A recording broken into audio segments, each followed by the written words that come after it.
Good evening, नमस्कार। कैसे हैं सभी लोग? ठीक हैं। देखिए, हम लोग ब्लड का एक टॉपिक पढ़ चुके थे, पार्ट 1 पढ़ चुके थे। उस पार्ट 1 में हम लोग पढ़े थे ब्लड के बारे में पढ़े थे। उसमें पढ़े थे कि आरबीसी, डब्ल्यूबीसी, प्लेटलेट्स ये वगैरह सब क्या होता है। ठीक है। आज हम लोग पढ़ेंगे कि ब्लड का जो थक्का बनता है, क्लॉटिंग जो होता है वो कैसे होता है, उसका क्या प्रोसेस होता है। अभी तक हम लोग ये पढ़े थे कि ब्लड जो है विटामिन थक्का मतलब जो थक्का बनता है ना, क्लॉटिंग जो होता है विटामिन के की मदद से ही सिर्फ ऐसा होता है। लेकिन आज हम लोग अच्छे से डिटेल में जानेंगे कि थक्का बनता कैसे है और क्यों बनता है। ठीक है। तो चलिए, ब्लड का हम लोग पढ़ेंगे। आज हम लोग सेकंड पार्ट पढ़ेंगे। अगर आप लोग फर्स्ट पार्ट नहीं पढ़े हैं तो वो सेकंड पार्ट देखिए, फर्स्ट पार्ट देखिए, फिर आपको समझ में आएगा। ठीक है। तो चलिए, ब्लड जो, जैसे मान लेते हैं कि ब्लड कहीं से कटा, हाथ कटा कहीं से और वहाँ से ब्लड निकलना स्टार्ट होता है। ठीक है। तो ब्लड जब निकलना स्टार्ट होता है तो वो निकलते रहता है। कुछ समय के बाद उसको अगर पकड़ के रखेंगे तो ऐसा नहीं है कि उसको पकड़ के 10 दिन 15 दिन रखना है। बस उसका कुछ प्रोसेस होता है। 4 मिनट से 5 मिनट आप रखेंगे ऐसे पकड़ के, तो वहाँ पे ब्लड का क्या होता है, क्लॉटिंग हो जाता है। वहाँ पे ऊपर पे एक स्किन टाइप का हो जाता है, जिस कारण से क्या होता है, ब्लड फ्लो होना बंद हो जाता है। ठीक है। तो ऐसे प्रोसेस को बोलते हैं, जब ब्लड का थक्का बनना स्टार्ट होता है, मतलब ब्लड जब कट जाता है हाथ से, या कहीं से भी कहीं से भी अगर हाथ कट, मतलब कुछ कट गया, ठीक है, और ब्लड निकल रहा है वहाँ से, तो उस जो जमना होता है ना, उसका जो थक्का बनने का जो प्रोसेस होता है, ऐसे प्रोसेस को बोलते हैं कैस्केडिंग प्रोसेस। ऐसे प्रोसेस को बोलते हैं कैस्केडिंग प्रोसेस। ठीक है, कैस्केडिंग प्रोसेस। ठीक है। ब्लड बनने, थक्का बनने की क्रिया को क्या बोलते हैं, कैस्केडिंग प्रोसेस कहते हैं। इसको बनने में 4 से 5 मिनट लगता है। मतलब 4 से 5 मिनट अगर हम पकड़ के रखते हैं या उसको रोक के रखेंगे तो वो क्या होगा, थक्का बन जाएगा। ऐसा नहीं कि 1 मिनट पकड़ के रखेंगे तो फिर अगर छोड़ देंगे तो फिर ब्लड फेंकने लगेगा। ठीक है।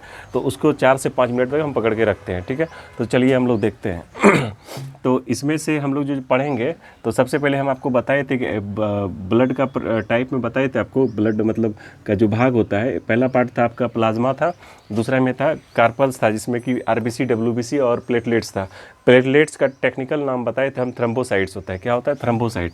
तो देखिए, तो सबसे पहले क्या होता है, ये जो थ्रोम्बोसाइट होता है, थ्रोम्बोसाइट, जैसे हाथ कटता है या कुछ भी कटता है तो ब्लड में चूंकि प्लाज्मा है और कार्पल्स भी है। कार्पल्स में आपका बताए थे कि आरबीसी, डब्ल्यूबीसी और प्लेटलेट्स होता है। ठीक है। तो वो जैसे तो प्लेटलेट्स को ही टेक्निकल नाम बताए थे थ्रोम्बोसाइट होता है। तो वो थ्रोम्बोसाइट क्या होता है, वायु जैसे कटेगा तो ब्लड में, ब्लड जब निकलेगा तो ब्लड क्या होगा, वायु के संपर्क में आएगा। और जब वायु के, एयर के संपर्क में आएगा तो उस ब्लड में क्या होता है, थ्रोम्बोसाइट मतलब प्लेटलेट्स होता है। वो जब एयर के संपर्क में आएगा, किसके संपर्क में आएगा, एयर के संपर्क में आएगा, तो बना देगा थ्रोम्बोप्लास्टिन बना देगा। क्या बना देगा, थ्रोम्बोप्लास्टिन, थ्रोम्बोप्लास्टिन बना देगा। ठीक है। देखिए, स्टेप वाइज स्टेप समझेंगे हम लोग। और फिर उसके बाद जब थ्रोम्बोप्लास्टिन होता है, थ्रोम्बोप्लास्टिन, ये थ्रोम्बोप्लास्टिन क्या करता है, अंदर में एक हड्डी में कैल्शियम होता है। ठीक है। तो कैल्शियम, शरीर में कैल्शियम एक मेटल पाया जाता है। ठीक है, धातु पाया जाता है। थ्रोम्बोप्लास्टिन क्या करता है, कैल्शियम के साथ मिल के यहाँ पे क्या करता है, प्रोथ्रोम्बिन को जगाता है। प्रोथ्रोम्बिन को कहता है कि चलो, हाथ कट गया है या कुछ भी कट गया है, चलो हमको अब यहाँ पे जमाना पड़ेगा। ठीक है। तो प्रोथ्रोम्बिन को उठाता है, सोया रहता है। ठीक है। तो प्रोथ्रोम्बिन जैसे उठता है, तो प्रोथ्रोम्बिन जैसे उठेगा उसके बाद वो बन जाएगा थ्रोम्बिन। क्या बन जाएगा, थ्रोम्बिन। ठीक है। तो सबसे पहले क्या हुआ, थ्रोम्बोसाइड एयर के संपर्क में आया तो थ्रोम्बोप्लास्टिन बना। और थ्रोम्बोप्लास्टिन कैल्शियम के साथ मिलकर प्रोथ्रोम्बिन को जगाएगा। प्रोथ्रोम्बिन जैसे जगेगा, हेलो बोलेगा, बस क्या बन जाएगा, वो थ्रोम्बिन बन जाएगा। क्या बन जाएगा, थ्रोम्बिन बन जाएगा। अब ये थ्रोम्बिन क्या करता है, ये जो थ्रोम्बिन होता है फाइब्रिनोजेन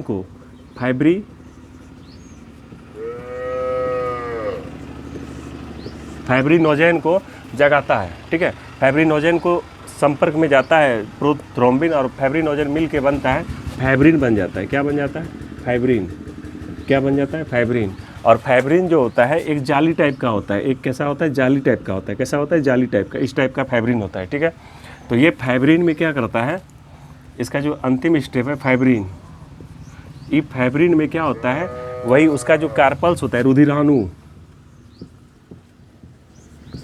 मिल के क्या बनाता है, थक्का बनाता है। देखिए समझाते हैं आपको।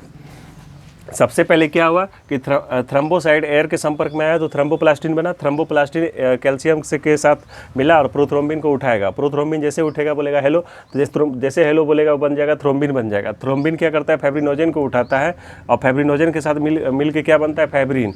और फाइब्रिन कार्पल्स के साथ मिल के क्या बनाता है, थक्का बनता है। अब देखिए ये जो फाइब्रिन होता है, अभी हमको आपको बताया कि फाइब्रिन जो होता है एक जाली टाइप का होता है, जाली टाइप का होता है। जैसे मान लीजिए कोई नाला है या कोई नाली है, ठीक है, उसमें अगर हम छड़ लगा देंगे, इस प्रकार का छड़ लगा देंगे तो क्या होगा, उसमें अगर उसके बाद कुछ कूड़ा जो भी कचरा वगैरह सब होगा वो सब क्या होगा, इसमें फंस जाएगा, जिस कारण से क्या होगा, पानी का बहना बंद हो जाएगा, यहाँ पे पानी जम जाएगा, ठीक है, पानी क्या हो जाएगा, यहाँ पे रुक जाएगा। उसी तरह फाइब्रिन जो होता है एक जाली टाइप का होता है, ठीक है, जाली टाइप का होता है। तो जाली टाइप का होता है, उसमें क्या होता है, रुधिराणु जैसे आरबीसी डब्ल्यूबीसी प्लेटलेट्स वगैरह आके इसमें क्या होता है, फंस जाता है, क्योंकि चूँकि ये पार्टिकल टाइप का होता है तो यहाँ आके फंस जाता है, जिस कारण से ब्लड का फ्लो होना बंद हो जाता है, ब्लड का फ्लो होना बंद हो जाता है। ये पूरा प्रोसेस होने में 4 से 5 मिनट लगता है ऐसे, जिस वजह से क्या होता है, रक्त का थक्का बन जाता है, ठीक है। अभी तक हम लोग पढ़ते थे विटामिन के की मदद से, विटामिन के की वजह से ही क्या होता है, रक्त का थक्का बनता है। तो देखिए इतना चीज़ जो मिल के इसमें सपोर्ट कर रहा है, तो इस सारा चीज़ को जो संचालित कर रहा था विटामिन के कर रहा था, ठीक है, इसलिए हम लोग बोलते हैं विटामिन के की मदद से ही क्या बनता है, रक्त का थक्का बनता है, ठीक है। तो अब देखिए अगर आपको इन शॉर्ट ये समझ में आया, एक बार फिर से रिवीजन करते हैं। पहले क्या होता है, थ्रोम्बोसाइट एयर के संपर्क में आता है, क्या बनाता है, थ्रोम्बोप्लास्टिन। थ्रोम्बोप्लास्टिन कैल्शियम और किससे संपर्क में आता है, प्रोथ्रोम्बिन के संपर्क में जैसे आता है थ्रोम्बिन बन जाता है। थ्रोम्बिन क्या करता है, फाइब्रिनोजन के संपर्क में आता है, फाइब्रिन बनाता है, और फाइब्रिन रुधिराणु के संपर्क में आके थक्का बना देता है, क्लॉटिंग कर देता है, ठीक है। अगर आपको पूछा जाए कि रक्त का जो थक्का बनता है रक्त का जो थक्का बनता है तो कौन सा धातु उसमें काम करता है, तो बोलिएगा कैल्शियम। पूछेगा कौन सा प्रोटीन, तो बोलिएगा प्रोथ्रोम्बिन और फाइब्रिनोजन ठीक है। पूछेगा कौन सा विटामिन तो बोलिएगा के। और क्या बताए थे उसमें, कैल्शियम हो गया, प्रोथ्रोम्बिन, फाइब्रिनोजन, विटामिन के, ये सब की मदद से क्या होता है, रक्त का थक्का बनता है, ठीक है। और देखिए अब क्या होता है यहाँ पे एक ऐसा प्रोटीन पाया जाता है, अंदर में एक ऐसा एंजाइम पाया जाता है जिसको बोलते हैं हिपेरिन। क्या बोलते हैं, हिपेरिन, ठीक है। अब देखिए अब ये बात समझिए बढ़िया से यहाँ पे कि अगर मान लीजिए रक्त का थक्का बाहर बन रहा है तो ब्लड फ्लो नहीं होगा, ठीक है। लेकिन अगर वही थक्का शरीर के अंदर अगर हो गया, शरीर के अंदर वो थक्का बन गया तो क्या होगा कि अगर मान लेते हैं कि यहाँ पे मान लेते हैं कि कहीं पे थक्का बन गया, जैसे दिमाग है, दिमाग का नस तो बहुत कमज़ोर होता है, ब्रेन का जो नस होता है बहुत कमज़ोर होता है, बहुत वीक होता है, बहुत पतला होता है, ठीक है। वहाँ पे अगर थक्का बन गया, मतलब ब्लड क्या होता है, थक्का बन गया। जैसे मान लेते हैं कभी ठंडा दिन में क्या होता है, कभी कभी देखते होंगे एक पाइप है, कमज़ोर पाइप है, उसमें बर्फ़ जम गया, पानी का बर्फ़ जम गया तो उससे क्या होता है, वो पाइप फट जाता है। तो उसी तरह क्या होता है, ये नस क्या होगा आपका, फट जाएगा अगर थक्का बन गया तो, जिसको नस के फटना को ही क्या बोलते हैं, हेमरेज करना। कभी कभी लोग कहता है ब्रेन हेमरेज कर गया, इसलिए आपका अगर थक्का अंदर में बन गया ना तो आप हेमरेज कर जाइएगा, ठीक है। तो ये हिपेरिन जो होता है, हिपेरिन, तो हम एक तो सबसे पहली बात है कि बाहर से ब्लड फ्लो होना नहीं चाहिए, बाहर में थक्का बन जाना चाहिए, और अंदर में जो है थक्का नहीं बनना चाहिए, जिस कारण से हम लोग क्या हो जाएगा, हेमरेज कर जाएंगे, ठीक है। तो एक हिपेरिन नाम का एक प्रोटीन पाया जाता है, हिपेरिन एक प्रोटीन पाया जाता है, शरीर के अंदर पाया जाता है, एक आदमी है, ठीक है, समझते हैं इसको एक कहानी की तरह। तो हिपेरिन जब तक हिपेरिन रहेगा ना, ये फाइब्रिनोजन जो भी प्रोथ्रोम्बिन जितना भी था आपका, थ्रोम्बोसाइट, ये जितना भी आपको थक्का बनने में मदद कर रहा था, इन दोनों में दुश्मनी है। एक तरफ हिपेरिन रहता है और एक तरफ आपका है थ्रोम्बोसाइट, एक तरफ है प्रोथ्रोम्बिन और एक हो गया आपका फाइब्रिनोजन। ये सब क्या है, एक तरफ है, और हिपेरिन अकेला है, लेकिन ये सब भारी पड़ जाता है इस पर, ये जो है अकेला भारी पड़ जाता है इस पर।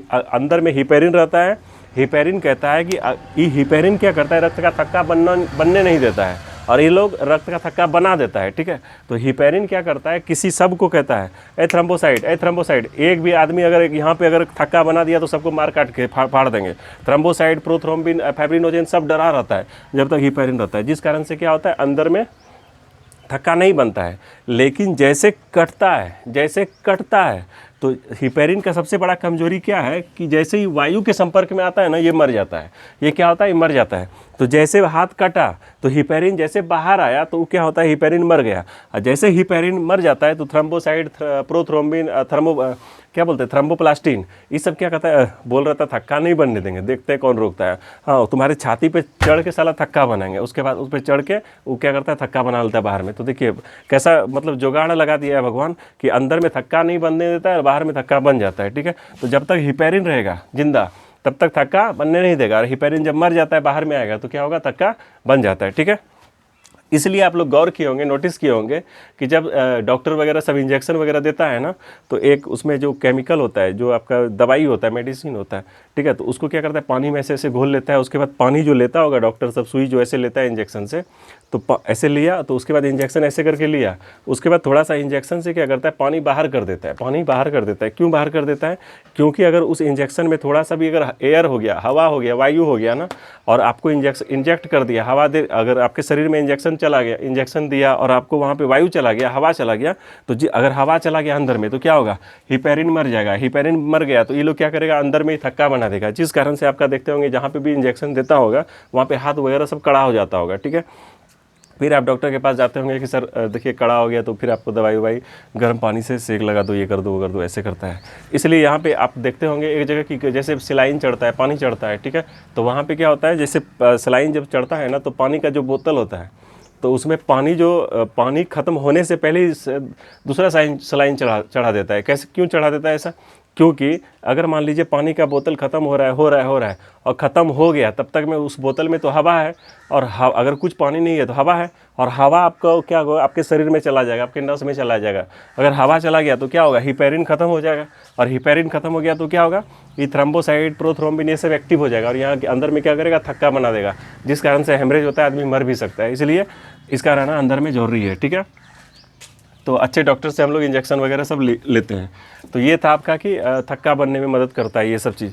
तो ये आपका हो गया कि थक्का कैसे बनता है, थक्का का प्रोसेस क्या होता है, इस प्रोसेस को कैस्केडिंग प्रोसेस करते हैं, फिर थ्रोम्बोसाइट ये होता है वगैरह वगैरह, जो भी चीज़ था आप इसको अच्छे से देख लीजिएगा, आपको समझ में आ जाएगा। अगला वीडियो जो आएगा उसमें RH फैक्टर या AB ग्रुप जो होता है, O ग्रुप, ये सब बताएंगे, ठीक है। Bye, take care.